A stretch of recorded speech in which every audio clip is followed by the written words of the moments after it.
Hey, what's up? This is Disashi from Gym Class Heroes, and you are watching ACtv.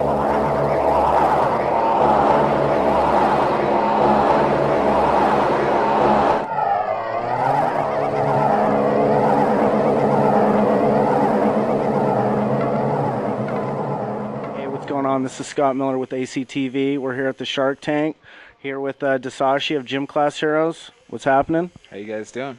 Pretty good. I'd say strong to quite strong. So first off, congrats on the new baby. Thank you very much. I appreciate it.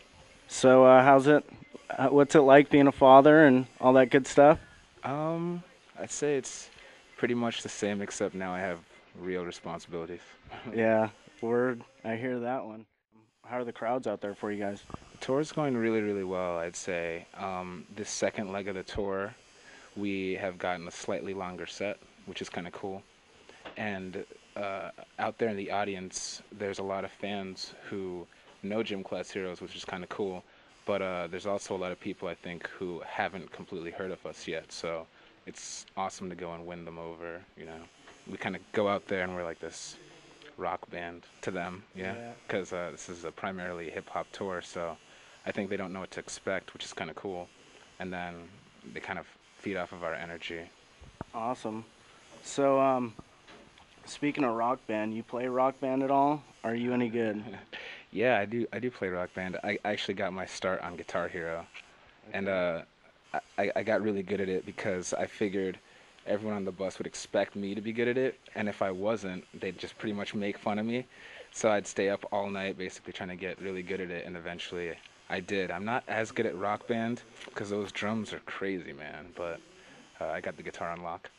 Yeah, so I've talked to other guitarists and they just can't get it. So what is it about it? Is it totally different than Yeah, that's the thing. It's kind of unfair because they expect guitarists to be really good at it, and I feel like it has nothing to do with guitar playing. Pretty much, I think it has more to do actually with the rhythm. I would expect drummers to be better at Guitar Hero, but uh, for me, it was just kind of about zoning out and spending way too much of my life getting good at it. big time waste, that's for sure. Gotta love it though. Yeah. So what's your favorite song playing live here on this tour? On this tour, I'd say, oh, I don't know. There's a lot.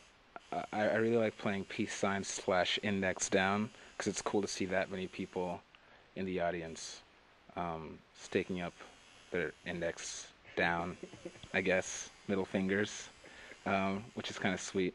And I also really like playing Live a Little because it's got a badass solo in it, and you can't go wrong with that. Nice. So far, favorite venue? Not just this tour, but just your playing career. What's your favorite place you played at? I'm gonna have to be cliche and go with the Norva. Um, because I think I mean they have free Double Dragon there, basically the actual arcade console, like, and you can just pretty much keep on dying and keep on playing. So, Nice. and Yeah. they have basketball court, which is clutch. Oh yeah, that's Yeah. huge. What is it about those 80s video games? They never get old. I don't know. I think that's when video games were starting to get really like popular at first. So I think people really put their heart into it, um, and you can see that if you play Double Dragon. Yeah, I remember personally, I used to think those graphics were just ridiculously good, and now you look at it, it's just horrible. It's so ghetto, it's ridiculous. It's really funny to go back every generation and look at what you thought was awesome.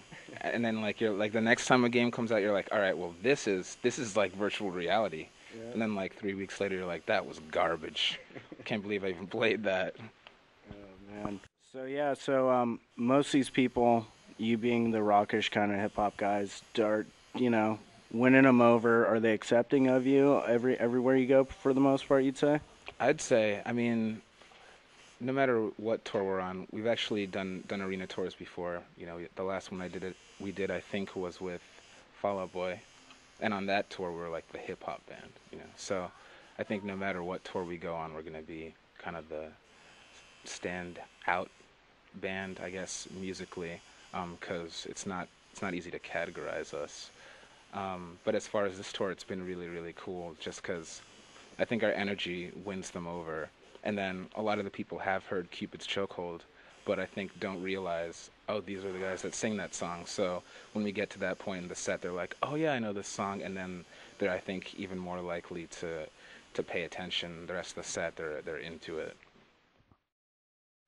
So I got to ask about your equipment. Your guitars, are you pretty freakish about those? You know, are you do you not let anybody touch them? You know, are you scared of them breaking? What kind of are you? I'm not particularly freakish about them. Maybe I should be. I actually, the first 3 years being in this band, I actually only had one guitar the entire time. I didn't realize that guitarists are supposed to have like a ton of sweet guitars. I was like, I got this one that I got in college, and like I spent a lot of money on it, so I'm stoked on having this one. But it's been cool to have, endorsements and hookups, to get more equipment. Right now, I've been pretty much playing Hagströms and Strats. The Hagstrom I have right here, actually, it's a black super Swede, and I love it. I just like how it feels a lot and how it sounds. And it looks pretty sweet too. I like this black color. Yeah. It's matching my outfit right now. I didn't do that on purpose, I swear. Yeah, so these and Strats are pretty much what I've been using for the most part on stage. And I played with a couple Gibsons too on the making of the last album, ES335, which I really fell in love with. Unfortunately, I had to leave it at the studio. I tried to take it with me. They wouldn't let me do that. Pretty much standard. I do drop D when we do our cover of Shove It by the Deftones, which is kind of cool. But for the most part, I've just been playing in E standard. I think I've messed with E flat a little bit too, but I haven't gone crazy. Like open G tunings yet. But it'd be cool to play with that. Yeah. So what's the one thing that fans of yours think they know? They think they know everything about you, but chances are they don't. What's the one thing that would surprise your fans, you think? I think there's a lot of things that would surprise our fans, but I have Christina Aguilera on my iPod. Okay. That definitely surprised people, I'm sure. Gotcha. Weren't expecting that one.